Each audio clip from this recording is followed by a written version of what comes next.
Good morning to the governors, to representatives of governments in the region, to my colleagues. I'm very sorry that I can't be with you today. I think that this meeting is one of the most important that we've had with the Asian Development Bank in the context of the global financial crisis, and indeed in the context of economies of the future. The discussions between trade unions and indeed the bank's managers and the governance representatives. These are very, very important discussions as we seek to rebuild a better and more sustainable future. In regard to the global financial crisis, a crisis that started, of course, in the financial sector, a crisis that, from our perspective, was borne about by several factors, but one being the increasing idiocy of leveraging debt for profit and believing that it was sustainable.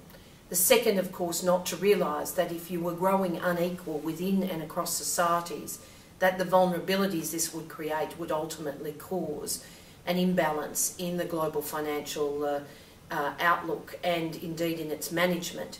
We know that when wages versus profits were growing apart at an alarming rate, when the percentage of wages compared to the percentage of profits in countries both in developed nations and developing nations was starting to look like a set of alligator jaws and simply increasing, then demand was being ripped out of the economic base. And so consequently, when people in the US couldn't pay their mortgages, and when risk for what were questionable loans in the first place was then wrapped up in red bows and spread, it became contagion. And so consequently we're all affected by the financial virus that was simply a sector out of control, delivering toxic products on people's doorsteps for which people were buying and indeed selling risk that they couldn't even identify.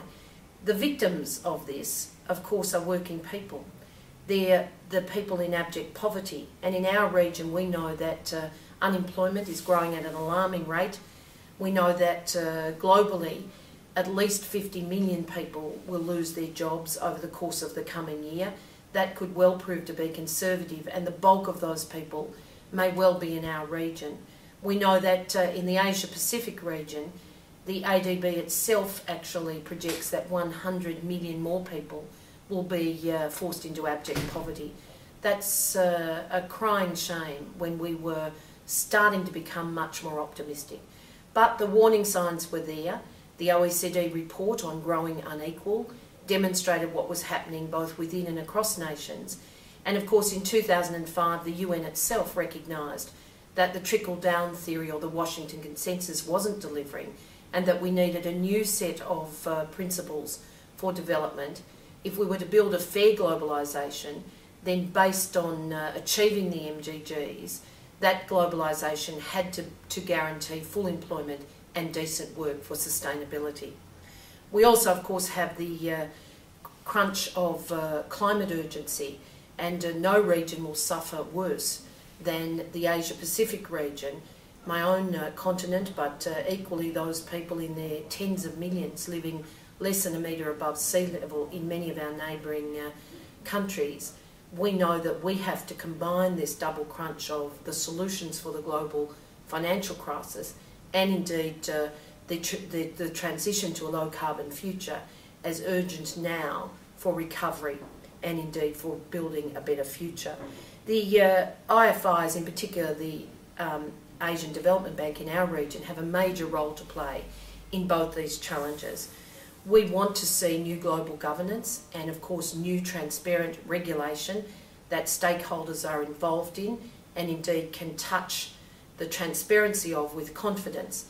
The Asian Development Bank is a critical player in a new governance structure.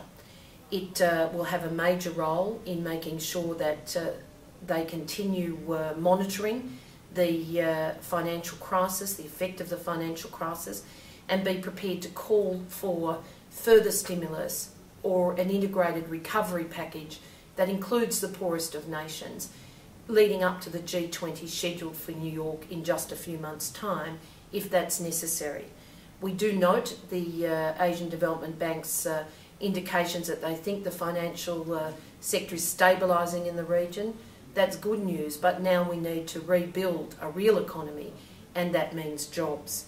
So working with the ILO, we hope that the IMF and the regional development banks will actually put a lot of their experience into helping us, helping the business community in our region and indeed across the world develop that Global Jobs Pact, the report back to the G20 from the ILO, from the IMF, from indeed the OECD and other institutions will be very important if we're to get some of these measures right and to give hope to working people around the nation. I would particularly emphasise just a couple of points.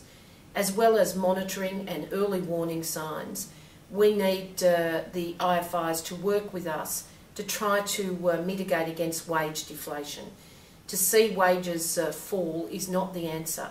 We know that if you continue to take demand out of our economies, and the best indicator of that is the amount of spending capacity, the capacity to actually pay their bills, ensure that working people can support the aspirations they have for themselves and their children.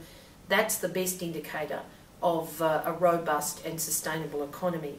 And we need to go beyond the orthodoxy that an export-led growth will be enough. We need to create economies that have robust domestic demand so that that guarantees jobs, and off that, of course, you can build a healthy international trading environment.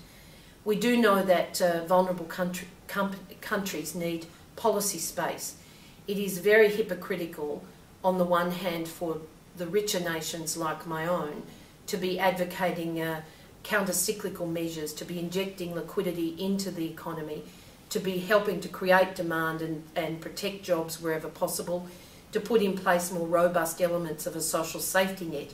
Yet for those most vulnerable countries in our region and beyond, we are seeing some of the traditional conditionality that goes to demand pro-cyclical responses, which will make the problem worse. Your experience in the Asian Development Bank through the Asian financial crisis should hold us in good stead to know that we need a balanced and equitable approach that tries to support and sustain economies at this time. So we do need some reform, but we want to see a robust international governance and regulatory structure into which we can have a look at those conditionality pieces that we're often critical of, look to changing them so that we're building a much more sustainable future where everybody gets a fair chance. And we were very pleased to see the recognition of the needs of vulnerable countries in the G20 communique out of London.